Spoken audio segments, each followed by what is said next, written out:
Breaking లో చూస్తున్నాం. మాజీ మంత్రి హరీష్ రావు కాళేశ్వరం కమిషన్ విచారణ ముగిసింది. సుమారు 45 నిమిషాల పాటు హరీష్ రావును విచారించారు అధికారులు.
బ్రేకింగ్ లో చూస్తున్నాం. మాజీ మంత్రి హరీష్ రావు కాళేశ్వరం కమిషన్ విచారణ ముగిసింది. సుమారు 45 నిమిషాల పాటు హరీష్ రావును విచారించారు అధికారులు. ఇక ఇందులో భాగంగా బీఆర్కే భవన్ కు చేరుకున్నారు హరీష్ రావు. విచారణలో భాగంగా హరీష్ రావును పీసీ ఘోష్ కమిషన్ సభ్యులు క్వశ్చన్ చేశారు. కాళేశ్వరం ఆనకట్టలకు సంబంధించినటువంటి అంశాలపై జస్టిస్ పీసీ ఘోష్ కమిషన్ విచారణ జరిపింది. అండ్ ముఖ్యంగా గతంలో నిర్వహించినటువంటి బాధ్యతల ఆధారంగా విచారణ జరిపారు. అండ్ పలు కీలక అంశాలు కూడా ఈ విచారణలో కూడా బయటపడ్డట్టుగా సమాచారం.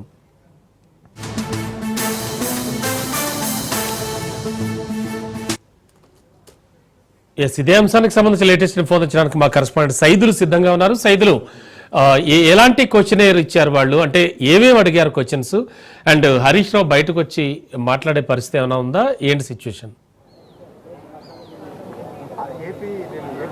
ఖచ్చితంగా రమణ, మరి కాసేపట్లో హరీష్ రావు బయటకు వచ్చి మీడియాతో మాట్లాడే అవకాశం అయితే కనిపిస్తుంది. కాళేశ్వరం కమిషన్ విచారణ ఎదుట ఆయన ఉదయం 11 గంటలకు హాజరయ్యారు. 12 గంటల 30 నిమిషాలకు విచారణ ముగిసింది. 1:30 నిమిషాల పాటు కాళేశ్వరం కమిషన్ మాజీ మంత్రి హరీష్ రావును విచారించింది. అనేక ప్రశ్నలు సంధించినట్టుగా కూడా మనకైతే సమాచారం అవుతుంది. ప్రతి ప్రశ్నకు కూడా చాలా ఓపికగా మాజీ మంత్రి హరీష్ రావు సమాధానం చెప్పినట్టుగా కూడా తెలుస్తుంది. ముఖ్యంగా కాళేశ్వరం ప్రాజెక్టు రూపకల్పన చేసింది ఎవరు అనే ప్రశ్న మొదటగా సంధించినట్టుగా కూడా తెలుస్తుంది. సో ఆ ప్రాజెక్టు ఎందుకు నిర్మించాల్సి వచ్చింది, ఏంటి, ఆ కాళేశ్వరం ప్రాజెక్టు ఉపయోగం ఏంటి తెలంగాణకు అనే విషయాలన్నీ కూడా ఆధారాలతో సహా కూడా కమిషన్ విచారణకు హాజరైనటువంటి హరీష్ రావు చెప్పినట్టుగా కూడా మనకైతే సమాచారం అవుతుంది. అట్లా దాదాపుగా 1:30 నిమిషాల పాటు అనేక ప్రశ్నలు, దాదాపుగా 20 నుంచి 30 ప్రశ్నలు హరీష్ రావు అడిగినట్టుగా కూడా మనకైతే సమాచారం అందుతుంది. ప్రతి ప్రశ్నకు కూడా ఆయన చాలా ఓపికగా సమాధానం చెప్పారు. ఆధారాలతో సహా కూడా కమిషన్కి చూపించినట్టు కూడా మనకైతే సమాచారం. ముఖ్యంగా కాళేశ్వరం ప్రాజెక్టు రూపకల్పన, దాంతోపాటుగా మహారాష్ట్ర అప్పుడు ఉన్నటువంటి ప్రభుత్వం నుంచి తీసుకున్నటువంటి ఒప్పందం, దాంతోపాటుగా ఒక ప్రాజెక్టు నిర్మించాలంటే కేంద్ర ప్రభుత్వం నుంచి ఎటువంటి అనుమతులు తీసుకోవాలి, ఏంటి, ఏ సమయంలో ఏ అనుమతి తీసుకున్నాము, ఆ ఆధారాలతో సహా అన్ని కూడా కమిషన్ విచారణ ఎదుట హరీష్ రావు చెప్పినట్టుగా కూడా మనకైతే సమాచారం అందుతుంది. దాంతోపాటుగా మేడిగడ్డ బ్యారేజ్ కుంగుబాటుకు గల కారణాలు ఏంటి, అసలు మేడిగడ్డ బ్యారేజ్ నిర్మిస్తున్నప్పుడు టెస్ట్ చేశారా, ఇసుక సాయిల్ టెస్ట్ చేశారా లేదా అనే ప్రశ్న ప్రధానంగా సంధించినట్టుగా కూడా మనకైతే సమాచారం అవుతుంది. సో మేడిగడ్డ బ్యారేజ్ నిర్మించేటప్పుడు ప్రతిదీ కూడా టెస్ట్ చేసిన తర్వాతనే నిర్మించామని ఆధారాలతో సహా కమిషన్కి మాజీ మంత్రి హరీష్ రావు చెప్పినట్టు కూడా మనకైతే సమాచారం అందుతుంది. మరి ఎందుకు 2 years కుంగిపోవడానికి గల కారణాలు ఏంటి అనే ప్రశ్న మరోసారి కమిషన్ హరీష్ రావును ప్రశ్నించింది. సో ఆ కుంగిపోవడానికి గల కారణాలు ఏంటి అనే దానిపైన కూడా ఇంజనీర్స్కు సంబంధించినటువంటి అంశం. ఎందుకంటే ప్రతిదీ టెస్ట్ చేసిన తర్వాత మేము వాటికి నిధులు విడుదల చేస్తామే తప్ప సో ఆ కుంగిపోవడానికి గల కారణం ఏంటి ఏందనేది కూడా ఇంజనీర్లు నేను అడిగితే తెలుస్తుందనే విషయాన్ని కూడా చెప్పినట్టు కూడా మనకైతే సమాచారం ఉంటుంది. దాంతోపాటుగా ఇక అన్నారం, సుందిల్లా ఈ 2 బ్యారేజీలకు సంబంధించి ఈ 2 బ్యారేజీలు ఎందుకు నిరుపయోగంగా ఉండిపోవాల్సి వచ్చింది, ఎందుకు వాటిలో ఇప్పుడు నీటి నిల్వ చేయడం వల్ల పూర్తిగా నష్టం జరిగే అవకాశం ఉందని చెప్పేసి కూడా నిపుణులు చెప్తున్నారు. ఎన్డీఎస్ఏ రిపోర్టు ఏ విధంగా ఇచ్చింది ఏంటి మీకు తెలుసా అని కూడా హరీష్ రావు అడిగినట్టు కూడా మనకి సమాచారం. ఎన్డీఎస్ఏ ఇచ్చినటువంటి రిపోర్ట్ అన్ని కూడా మేము చదివాము. సో అందులో పేర్కొన్నటువంటి అంశాలు కూడా మేము చూసాము. మేడిగడ్డ, అన్నారం, సుందిల్లా మూడు బ్యారేజీలు కూడా ఇప్పుడు ప్రస్తుతం నీటి నిల్వ చేయడం వల్ల నష్టం వాటిల్లే అవకాశం ఉన్నదని ఎన్డీఎస్ఏ రిపోర్ట్ ఇచ్చింది. కాబట్టి ఆ రిపోర్ట్ని మీరు నమ్ముతారా అని హరీష్ రావుని ప్రశ్నించినప్పుడు ఖచ్చితంగా నమ్ముతాను. ఎందుకంటే అది ఎన్డీఎస్ఏ కొన్ని నిపుణులు, చాలా కీలకమైన నిపుణులతో కూడినటువంటి ఒక సంస్థ కాబట్టి సో దానికి సంబంధించినటువంటి రిపోర్ట్ ఆధారంగా కూడా మేము పరిణలోకి తీసుకుంటున్నారా లేదా అనే అంశాలను కూడా హరీష్ రావుని అడిగినట్టు కూడా తెలుస్తుంది. సో ఆ రిపోర్ట్ కూడా నాకు తెలుసు అని చెప్పేసి కూడా చెప్పినట్టు తెలుస్తుంది. దాని తర్వాత అన్నారం, సుందిల్ల బ్యారేజీలు చాలా స్ట్రాంగ్గానే ఉన్నాయి.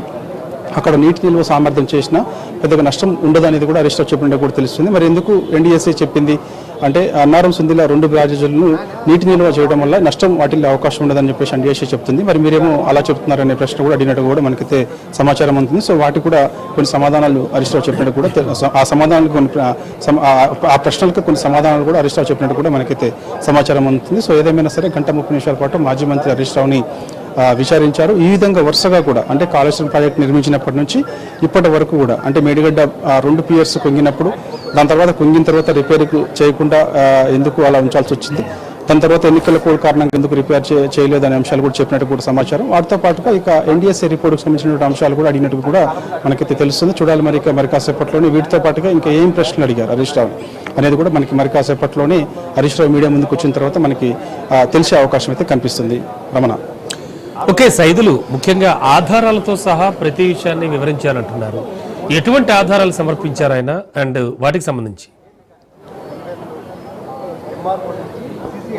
ఎస్ సార్, అంటే మనము కాళేశ్వరం ప్రాజెక్టు నిర్మించేటప్పుడు అప్పుడు మహారాష్ట్ర ప్రభుత్వంతో చేసినటువంటి ఒప్పందానికి సంబంధించినటువంటి ఆధారాలు, ఆ సమయంలో ఎవరెవరు సంతకాలు చేశారు ఏంటి, దాని తర్వాత కేంద్ర ప్రభుత్వంతో మాట్లాడిన తర్వాత అప్పుడు వచ్చినటువంటి అనుమతులు, అప్పుడు ఎవరెవరు సంతకాలు చేశారు ఏంటి, దాని తర్వాత ప్రతి ప్రాజెక్టు కూడా అంటే ఈ యొక్క బ్యారేజీలు ఎదుగుతున్నాయి 3 ప్రధాన బ్యారేజీలు కాబట్టి, 1 మేడిగడ్డ, 2 అన్నారం, 3 సుందిల్ల, ఇవి ప్రధాన బ్యారేజీలు కాబట్టి ఈ బ్యారేజీలు నిర్మిస్తున్న సమయంలో జరిగినటువంటి కేంద్ర ప్రభుత్వం తీసుకున్నటువంటి అనుమతులు అవి ఆధారాలతో సహా, దాని తర్వాత నిర్మిస్తున్నప్పుడు టెస్టులు చేసినటువంటి ఆ ప్లేస్లో బ్యారేజ్ నిర్మిస్తున్నప్పుడు ఆ ప్లేస్ని టెస్ట్ చేసినప్పుడు కొన్ని నిపుణులతో కూడినటువంటి టెస్టులు చేస్తారు కాబట్టి సో ఆ ఆధారాలు కూడా అన్నీ కూడా కమిషన్ ముందు మాజీ మంత్రి హరీష్ రావు చెప్పినట్టు కూడా మనకైతే సమాచారం. కానీ బయట కాంగ్రెస్ పార్టీ ప్రభుత్వం అధికారంలోకి వచ్చిన తర్వాత పదే కాళేశ్వరం ప్రాజెక్టును ఒక విప్లవ ప్రాజెక్టుగా తప్పుడు ప్రచారం చేస్తుంది కాబట్టి ఈ విషయాన్ని కూడా కమిషన్ ముందు హరీష్ రావు చెప్పినట్టు కూడా మనకైతే సమాచారం. మేడిగడ్డ ప్రాజెక్టుకు సంబంధించినటువంటి ఆధారాలన్నీ కూడా అక్కడ టెస్టులు పూర్తి అయిన తర్వాత కూడా అక్కడ బ్యారేజ్ నిర్మిస్తున్నప్పుడు ఎందుకు నిర్మించాల్సి వచ్చింది, అక్కడ వాటర్ పర్సంటేజ్ ఎందుకు ఉండడం వల్ల నిర్మించామా లేకపోతే ఏం జరిగింది, సో అనే అంశాలన్నింటినీ కూడా ఆయన ఆధారాలతో సహా చూపించినట్టు కూడా తెలుస్తుంది. ఎందుకంటే ఆధారాలతో సహా చూపించడమంటే దానికంటే ముందు తెలంగాణ భవన్లో మాజీ మంత్రి హరీష్ రావు ఒక పవర్ పాయింట్ ప్రజెంటేషన్ ఏర్పాటు చేశారు. ఆ పవర్ పాయింట్ ప్రజెంటేషన్ దాదాపుగా 2 గంటల పైగా కూడా ఆయన వివరించారు. సో అందులో అనేక కీలక అంశాలు సేమ్ మనం ఆధారాలతో సహా కాళేశ్వరం ప్రాజెక్టు నిర్మాణం గల కారణాలు ఏంటి, ఎందుకు నిర్మించాల్సి వచ్చింది, ఆ గోదావరి వాటర్ని తెలంగాణ మనం ఏ విధంగా వాడుకోవాలి, ఆ గోదావరి వాటర్ని ఆ కాళేశ్వరం ప్రాజెక్టు ద్వారా వాడుకున్నందుకు ఎక్కడ వరకు మనం నీళ్ళు ఇవ్వచ్చు, కొత్త ఆయకట్టు ఎంతవరకు మనకి తెలంగాణలో వస్తుంది, ఎంతవరకు వరి ఉత్పత్తి దాన్ని పెరుగుతుంది, ఈ అంశాలన్నీ కూడా అందులో మొన్న తెలంగాణ భవన్లో ఆయన పవర్ పాయింట్ ప్రజెంటేషన్లో చెప్పారు. దాని తర్వాత కేంద్ర ప్రభుత్వం తీసుకున్నటువంటి అనుమతులు చెప్పారు. దాని తర్వాత అప్పుడు మహారాష్ట్ర ప్రభుత్వం ఫస్ట్ కాళేశ్వరం ప్రాజెక్టు నిర్మిస్తున్న సమయంలో అప్పుడు కాంగ్రెస్ గవర్నమెంట్ అధికారంలో ఉన్నది. దాని తర్వాత ఎన్నికల కోడ్ కారణంగా కొంత వాయిదా పడింది. తర్వాత బీజేపీ ప్రభుత్వం మహారాష్ట్రలో అధికారంలోకి వచ్చింది. అప్పుడు అక్కడ ఉన్నటువంటి ముఖ్యమంత్రి ఫడ్నవీస్తో చేసుకున్నటువంటి ఒప్పందం ఏంటి, సో ఇవన్నీ కూడా ఆయన పవర్ పాయింట్ ప్రజెంటేషన్లో వివరించారు. సో ఆ వివరాలన్నీ కూడా ఇప్పుడు కమిషన్ ఎదుట మళ్ళీ హరీష్ రావు చెప్పినట్టు కూడా మనకైతే సమాచారం. అంటే ఈయన చెప్పిన వివరాలతో పాటుగా కమిషన్ అడిగిన ప్రశ్నలు కూడా కొన్ని ప్రశ్నలకు ఆయన సమాధానం చెప్పినట్టు కూడా తెలుస్తుంది. ఆ ప్రశ్నలు ఏం ప్రశ్నలు వేశారు, హరీష్ రావు ఏం సమాధానం చెప్పారనేది కూడా మరి కాసేపట్లో హరీష్ రావు బయటకు వస్తారు. వచ్చిన తర్వాత మీడియాతో మాట్లాడతారు. మీడియాతో మాట్లాడితే అవకాశం ఉంటుంది. రమణ. ఓకే సైదులు, ముఖ్యంగా హరీష్ రావు వెంట ఎవరెవరు ఉన్నారు అంటే ఆయనతో పాటు ఎవరినైనా అనుమతించారా కమిషన్ ముందు ఆయన వాళ్ళు అడిగినటువంటి ప్రశ్నలకి సమాధానాలు ఇవ్వడానికి ఆయనతో పాటు ఎవరు వెళ్ళారు అసలు? ఎస్ రమణ, ఒకరే వెళ్తారు. వాస్తవంగా మిగతా వాళ్ళందరూ కూడా హెయిటింగ్ హాల్ ఉంటుంది. ఆ హెయిటింగ్ హాల్లో చాలా మంది బీఆర్ఎస్ నేతలందరూ కూడా కూర్చుంటారు. అంటే వెళ్ళిన వారిలో చూస్తే మాత్రం మాజీ మంత్రి ఏమిలి ప్రశాంత్ రెడ్డి ఉన్నారు, ఉప్పల్ ఎమ్మెల్యే లక్ష్మారెడ్డి ఉన్నారు, వీరితో పాటుగా ఎర్రవల్లి శ్రీనివాస్ ఉన్నారు, మిగిలిన కొందరు బీఆర్ఎస్ పార్టీ చెందినటువంటి ఎమ్మెల్యేలందరూ కూడా ఉన్నారు. వారు మాత్రం మీటింగ్ హాల్లో కూర్చుంటారు. ఒక్కరు మాత్రమే విచారణకు హాజరవుతారు. వారిని పీసీ ఘోష్ విచారిస్తారు. అది ఓపెన్ కోర్టు అన్నమాట. ఓపెన్ కోర్టులో కొందరు మీడియా వాళ్ళు కూడా అందరూ కూడా కూర్చుంటారు. ప్రతి ప్రశ్న కూడా మనకు అర్థమవుతుంది. ఎందుకంటే అక్కడ మనకి ఒక ప్రొజెక్టర్ ఏర్పాటు చేస్తారు. ఆ ప్రొజెక్టర్లో ప్రశ్న ఉంటుంది, సమాధానం ఉంటుంది, అవునా కాదని కూడా మనం చెప్పాల్సి ఉంటుంది. సో అవన్నీ కూడా ఓపెన్ గానే ఉంటాయి కాబట్టి ప్రతి ప్రశ్నకు కూడా హరీష్ రావు సమాధానం కరెక్ట్గా ఉందా లేదా అనేది కూడా ఫైనల్ జడ్జిమెంట్ ఘోష్ తీసుకుంటారు. సో ఆయన చెప్పిన దాన్ని మాత్రమే ఓకే చేస్తారు. ఓకే చేసిన తర్వాత అది ఒక నివేదిక సిద్ధమవుతుంది. వాస్తవంగా ఇలా ఉంటుంది. సో మరి ఇప్పుడు మాత్రం హరీష్ రావు అంటే లోపలికి కొంతమంది బీఆర్ఎస్ పార్టీ నాయకులు వెళ్ళినప్పటికీ కూడా వారు మాత్రం జస్ట్ వెయిటింగ్ హాల్ మాత్రమే కూర్చున్నారు. హరీష్ రావు ఒకరే ఘోష్ కాళేశ్వరం కమిషన్ విచారిస్తున్నటువంటి మా చీఫ్ జస్టిస్ ఎవరుతున్నారో వారు ఘోష్ ముందు ఒకరే హరీష్ రావు హాజరయ్యారు.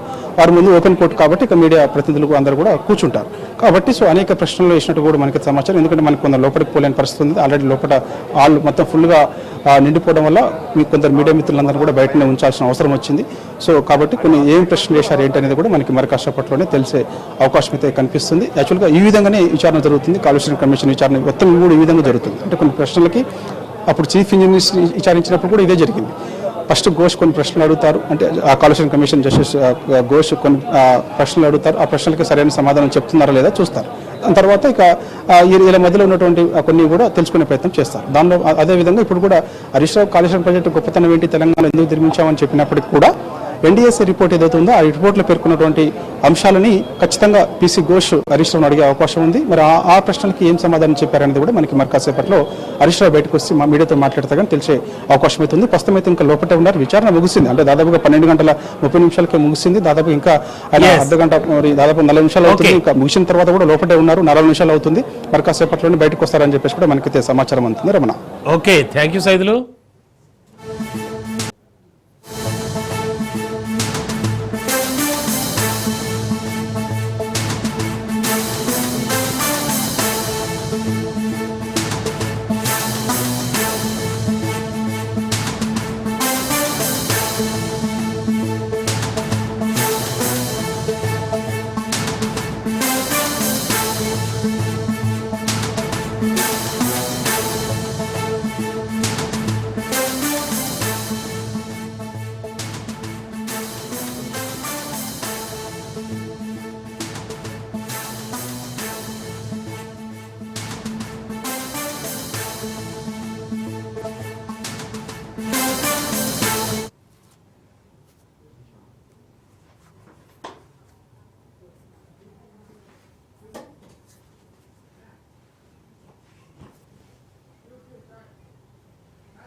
ఎస్, మరో బ్రేకింగ్ చూస్తూ ఉన్నాం. ప్రభాకర్ రావు విచారణ అయితే కొనసాగుతోంది. సిట్లో 2 గంటలుగా కూడా ప్రభాకర్ రావుపై ప్రశ్నల వర్షం కురిపిస్తూ ఉన్నారు అధికారులు. అండ్ ఫోన్ ట్యాపింగ్ కేసుకు సంబంధించి ప్రభాకర్ రావు ప్రధాన నిందితుడిగా ఉన్నారు. గతంలో ఆయన ఎస్ఐబి చీఫ్ గా కూడా పనిచేశారు. ఫోన్ ట్యాపింగ్ ఆరోపణలతో ఆయన అమెరికాకు వెళ్లిపోయారు. సుప్రీంకోర్టు ఆదేశాలతో హైదరాబాద్ కు ప్రభాకర్ రావు వచ్చారు. అండ్ రాత్రి శంషాబాద్ ఎయిర్పోర్ట్ లో ప్రభాకర్ రావు దిగారు. ఇక జూబ్లీహిల్స్ పిఎస్లో వీడియో రికార్డింగ్ కూడా చేస్తూ ఉన్నారు సిట్. అండ్ 2 గంటలుగా ప్రభాకర్ రావు గారిపై ప్రశ్నల వర్షం కురిపిస్తూ ఉన్నారు. ఫోన్ ట్యాపింగ్ కేసులో ప్రభాకర్ రావు ప్రధాన నిందితుడిగా ఉన్నారు.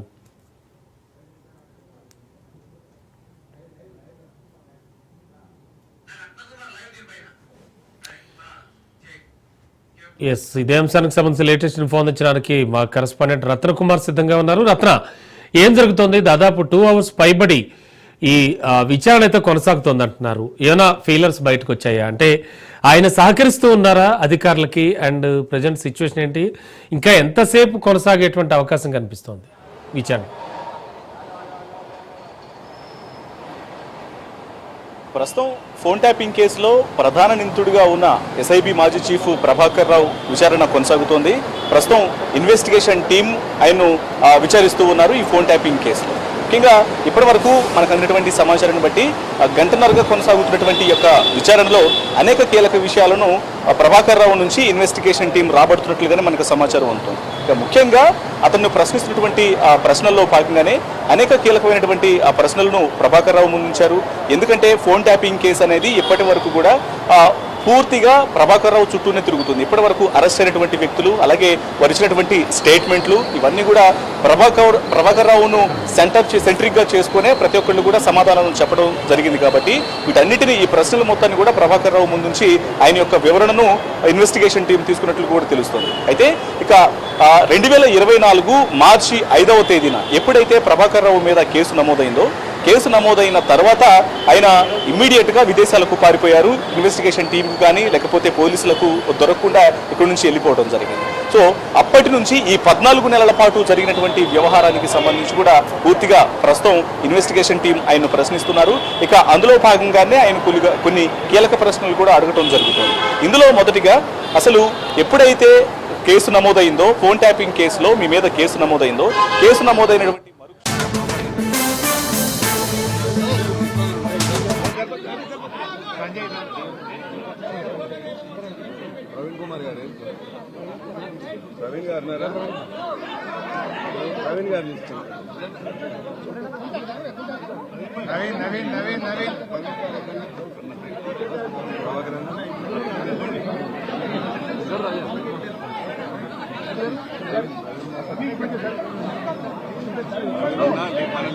Right, can I start? Yes. Start here, sir. Yeah. కొద్దిగా సైలెన్స్ బాబు ప్లీజ్. మీడియా మిత్రులందరికీ నమస్కారం. ఈరోజు కాళేశ్వరం కమిషన్ లో భాగంగా ఈరోజు మమ్మల్ని పిలవడం జరిగింది. కమిషన్ అడిగిన అన్ని కమిషన్ అడిగినటువంటి అన్ని ప్రశ్నలకు కూడా సమాధానాలు చెప్పడం జరిగింది. వారికి సమాధానాలు నోటి మాటగా చెప్పడమే కాదు, అన్ని రకాల ఎవిడెన్స్లు కూడా పూర్తి స్థాయిలో అందించడం జరిగింది. నేను మీడియాతో కూడా ఒకటే కోరుతా ఉన్నా, ఎందుకంటే మేము కమిషన్ ముందు హాజరై వచ్చి ఇక్కడ నేను రాజకీయాలు మాట్లాడడము, ఇతర అంశాల జోలికి వెళ్ళను. రాజకీయాలు ఉంటే రేపు మాట్లాడుకుందాం, క్వశ్చన్ అండ్ ఆన్సర్స్ రేపు అడగండి, అన్నిటికీ ఆన్సర్ ఇస్తా. బట్ ఈరోజు ఎందుకంటే కమిషన్ ముందు ఏం జరిగిందో మీకు కావాలి, ఎందుకంటే ఐ కెనాట్ మిస్గైడ్. లోపల ఒకటి చెప్పి బయట ఒకటి చెప్పడం అనేది తప్పు అవుతుంది. లోపల ఏం జరిగింది, కమిషన్కు నేను ఏం చెప్పాననేటువంటి అంశాలు మాత్రమే మీ ముందు ఉంచుతాను. మీకు మిగతా ఎన్ని క్వశ్చన్స్ ఉన్నా, ఎన్ని పొలిటికల్ గా కావాలన్నా రేపు మాట్లాడుకుందాం. Today I will not speak any politics. ముఖ్యంగా మొట్టమొదలు తమ్మిడిహట్టి నుంచి మేడిగడ్డకు ఎందుకు మార్చారు అనే దాని మీద చాలాసేపు డిస్కషన్ జరిగింది. దానికి నేను సవివరంగా సమాధానం చెప్పడం జరిగింది. ముఖ్యంగా కొత్తగా ఏర్పడ్డ తెలంగాణ ప్రభుత్వం తమ్మిడిహట్టి దగ్గరే దాన్ని కట్టడానికి అన్ని రకాల ప్రయత్నం చేశాము. నేను ఇరిగేషన్ మంత్రి అయినప్పుడు రివ్యూ చేసుకుంటే ప్రాణహిత చేవెళ్ల ప్రాజెక్టును 7 భాగాలు 28 ప్యాకేజీలుగా నిర్ణయించి టెండర్లు పిలిచి పనులు ప్రారంభించారు. హెడ్ దగ్గర పని స్టార్ట్ చేయకుండా తోకల దగ్గర పని స్టార్ట్ చేసిండ్రు. ఎక్కడైతే నీళ్లు డ్రా చేయాలో, ఎక్కడైతే తమ్మిడిహట్టి దగ్గర నుంచి నీళ్లు తేవాలో అక్కడ నుంచి పని ప్రారంభించకుండా ఎక్కడెక్కడో కాలువలు టన్నెలు తవ్వారు. సో నేను ఇరిగేషన్ మంత్రి అయిన తర్వాత రివ్యూ చేసి, మరి ఈ ప్రాజెక్టులో ఆల్రెడీ ఖర్చు జరిగింది కదా, దీన్ని కొనసాగించాలని అప్పటి మహారాష్ట్ర కాంగ్రెస్ ప్రభుత్వానికి మేము కన్సల్ట్ చేశాం. హసన్ మిష్రిఫ్ గారు కర్ణాటక ఇరిగేషన్ మినిస్టర్ గా ఉంటే ఆయన దగ్గరికి ప్రభుత్వం ఏర్పడ్డ నెల రోజులకే వెళ్లి, మీరు దయచేసి మాకు అనుమతి ఇవ్వండి, మేము ఇక్కడే మహారాష్ట్ర ప్రభుత్వానికి మేము కోరాం, దయచేసి మాకు అనుమతి ఇవ్వండి, మేము మా వాళ్ళు మాకంటే ముందున్న ప్రభుత్వం మరి తమ్మిడిహట్టిని నిర్ణయించుకొని ఆల్రెడీ పనులు ప్రారంభించారు, 28 ప్యాకేజీలకు టెండర్లు పిలిచారు, మమ్మల్ని ఇక్కడ కట్టుకోవడానికి అనుమతి ఇవ్వండి అని అప్పటి మహారాష్ట్ర కాంగ్రెస్ మంత్రి, నీటిపారుదల శాఖ మంత్రి హసన్ మిష్రిఫ్ గారిని కోరాం. ఆ మినిట్స్ ఆఫ్ ద మీటింగ్ కూడా కమిషన్ కి అందించాను. ఆనాడు ఇరిగేషన్ మంత్రిగా ఉన్నటువంటి మిష్రిఫ్ గారు చాలా స్పష్టంగా ఏం చెప్పిందంటే, మేము 7 ఏళ్లుగా ఇక్కడ కట్టడానికి ఒప్పుకోలేదు, మా రాష్ట్రంలో ధర్నాలు ఉద్యమాలు జరుగుతూ ఉన్నాయి, మేము 152 మీటర్ల దగ్గర ఒప్పుకోలేము. ఈ విషయం మీద మా ముఖ్యమంత్రి పృథ్వీరాజ్ చౌహాన్ గారు మీ ముఖ్యమంత్రి కిరణ్ కుమార్ రెడ్డికి ఇప్పటికే లేఖ రాశారు అని ఆ లేఖ నాకు అందించారు. ఆ లేఖని ఇప్పుడు కమిషన్ దృష్టికి తీసుకుపోయాను నేను. ఆ లేఖలో ఏముందంటే మీకు మీరుగా నిర్ణయించుకొని పనులు ప్రారంభిస్తే మీరు చేసే ఖర్చు, మీరు చేసే డబ్బు ఏదైతే ఖర్చు చేస్తుందో అదంతా వృధాగా మారే అవకాశం ఉంది అని పృథ్వీరాజ్ చౌహాన్ గారు మన రాష్ట్ర ముఖ్యమంత్రికి రాసిన లేఖను ఆనాటి కాంగ్రెస్ మంత్రి నాకు ఇచ్చారు. అంటే మీరు ఇట్లా పోతున్నారు, ఇది తప్పు అనే విషయం, ఆ విషయం కూడా కమిషన్ దృష్టికి తీసుకుపోయాం. ఎట్ ద సేమ్ టైం ఒక 5-6 మీటింగ్లు జరిగినాయి మహారాష్ట్ర తెలంగాణ మధ్య. 5-6 మీటింగ్లు మినిస్టర్ లెవెల్లో, ఇంజనీర్ల లెవెల్లో. ఫైనల్ గా ముఖ్యమంత్రి కేసీఆర్ గారు స్వయంగా మహారాష్ట్రకు వచ్చి మహారాష్ట్ర ముఖ్యమంత్రి ఫడ్నవీస్ గారితో జరిగిన చర్చల మొత్తం సారాంశాన్ని వారికి చెప్పే ప్రయత్నం చేశాం. ఎందుకంటే అనేక ప్రయత్నాలు చేశాం. మహారాష్ట్రలో కాంగ్రెస్ ప్రభుత్వంపై బీజేపీ ప్రభుత్వం వచ్చింది.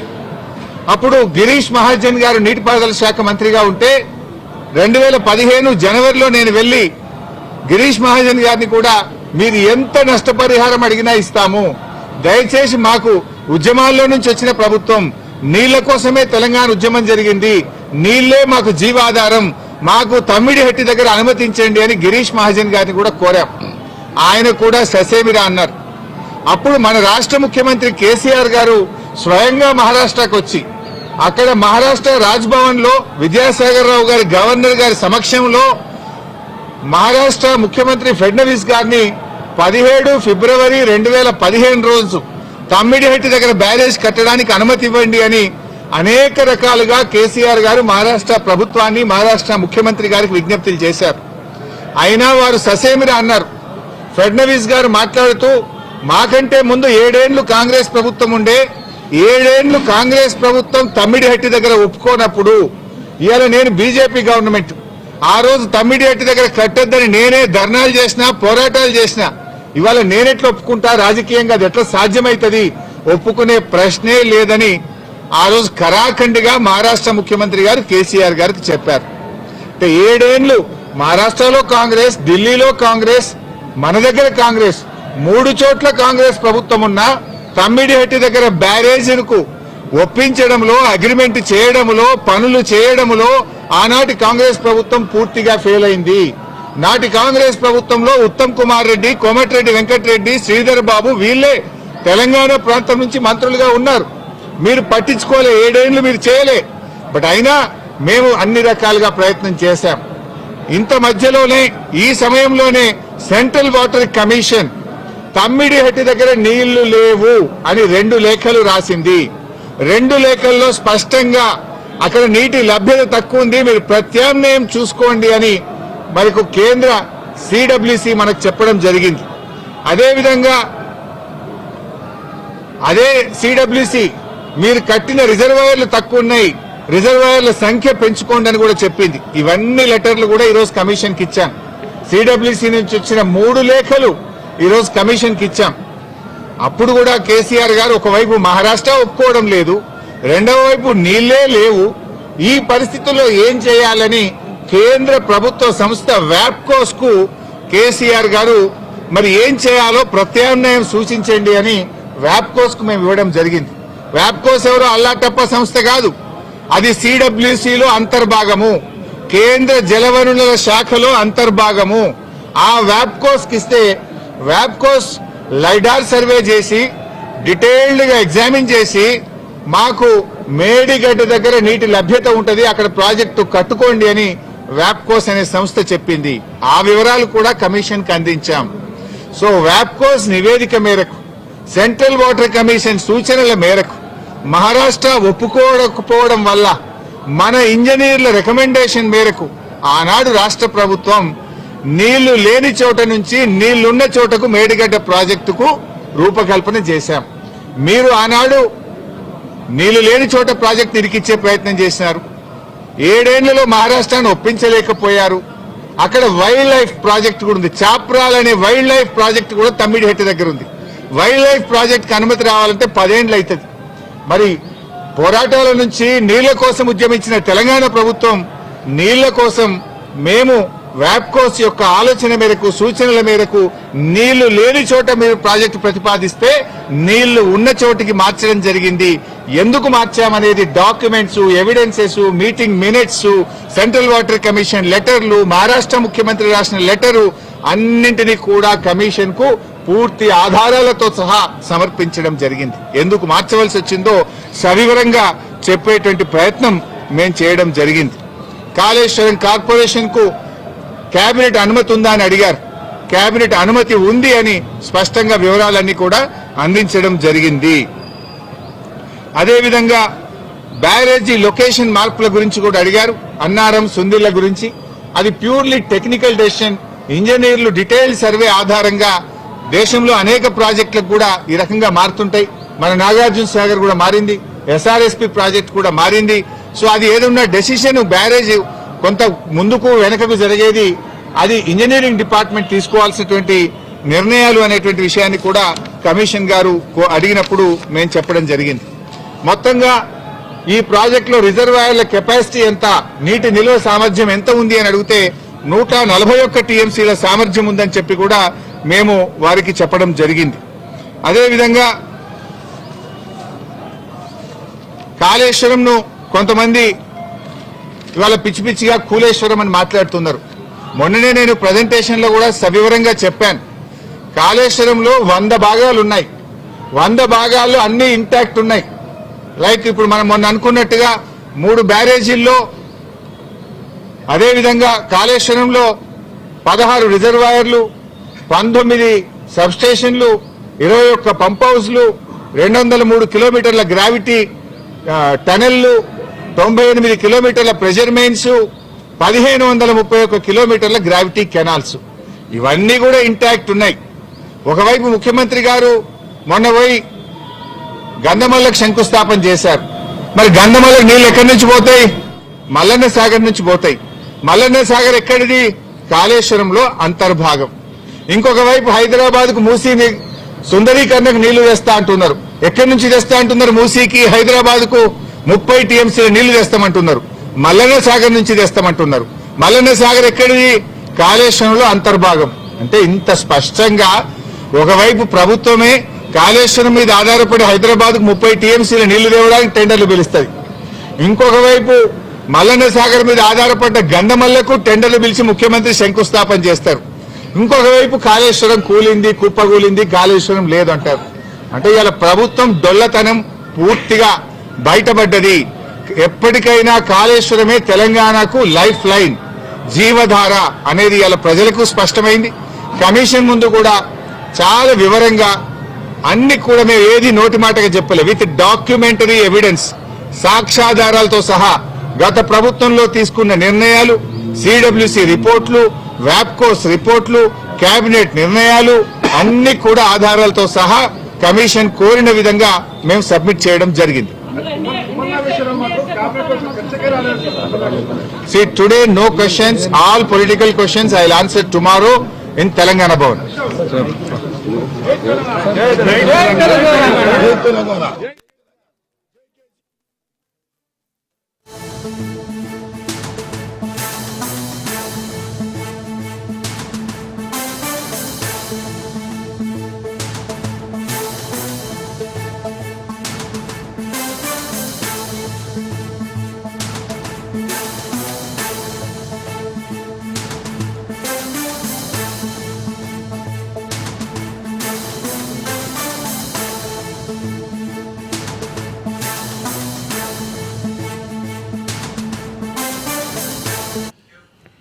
బ్రేకింగ్ లో చూస్తున్నాం. బీఆర్కే భవన్లో మాజీ మంత్రి హరీష్ రావు విచారణ ముగిసింది. సుమారు 45 నిమిషాల పాటు ఈ విచారణ కొనసాగింది. కాళేశ్వరం ప్రాజెక్టుకు సంబంధించిన అంశాలపై జస్టిస్ పిసి ఘోష్ కమిషన్ విచారణ జరిపింది. గతంలో నిర్వర్తించిన బాధ్యతల ఆధారంగా ఈ విచారణ కొనసాగింది. విచారణలో భాగంగా ప్రాజెక్ట్ రీడిజైనింగ్ కారణాలను కమిషన్కు వివరించారు మాజీ మంత్రి హరీష్ రావు. ఇక మహారాష్ట్ర సిడబ్ల్యూసి అభ్యంతరాల వల్లే రీడిజైనింగ్ చేసినట్లు కమిషన్కు చెప్పారు హరీష్ రావు.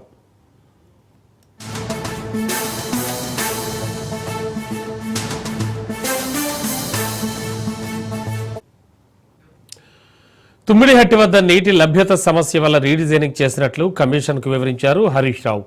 వ్యాప్కోస్ ద్వారా సర్వే చేయించిన తర్వాతే ప్రాజెక్టు స్థలం మారిందని కమిషన్ ఎదుట హరీష్ రావు వెల్లడించారు. అన్ని ఆనకట్టల నిర్మాణానికి కేబినెట్ ఆమోదం కూడా ఉందని జస్టిస్ పిసి ఘోష్ ఎదుట వివరించారు హరీష్ రావు. ఇక అన్నారం సుందిళ్ల బ్యారేజీల స్థలం మార్పు ఇంజనీర్ల సూచన మేరకే జరిగిందన్నారు.